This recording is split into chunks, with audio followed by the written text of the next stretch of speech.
تجاوب لي على واحد السؤال. داك الشي يكون خفّا نزربن. السؤال هو كيفاش نقدروا نوليو أحسن نسخة من راسنا؟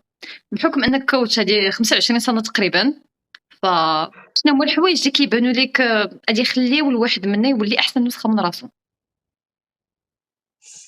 فعلًا باش يكون الإنسان أحسن نسخة من راسو، إمم، أفضل نسخة من راسو، خصو جوج الخطوات. الخطوة الأولى هي وقول ربي زدني علما، يعني ينطلق من المعرفة ومن العلم باش يوصل للهدف ديالو. لأن إلا بغيتي تنطلق أصلًا في شي حاجة خصك ياه، تكون عندك معلومات عليها.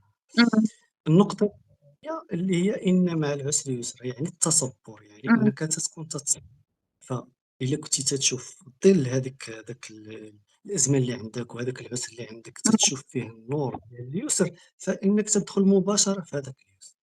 اسمح لي شكرًا. يعني في الأول خص الإنسان يعرف على راسو، يعني يكون عنده علم بذاته باش إنه يقدر يولي أحسن نسخة من راسو.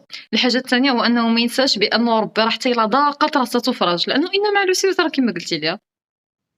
فعلًا، لأن كل ما نتايا دابا تتعرف على راسك وتتولي تقرا على راسك، إمم، تتعلم على راسك، إمم، فإن في هذيك المرحلة تتولي تضبط المشاعر ديالك، تولي على وعي بالمكنونات ديالك أنت إمم، الداخلية. في هذيك الحالة ملي تتكون عندك وعي بالمكنونات ديالك الداخلية تتعرف توجّههم. هذاك التوجيه هو اللي تيخلي هذيك النسخة الأفضل. ما يمكنش أنت تمشي هكذا مطلوق في الساحة بدون معلومات.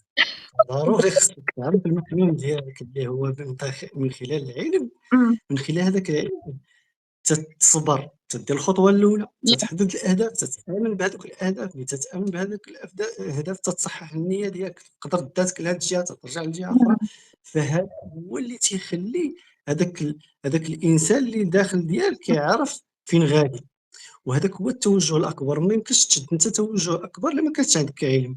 شكرًا. ولا بغيتي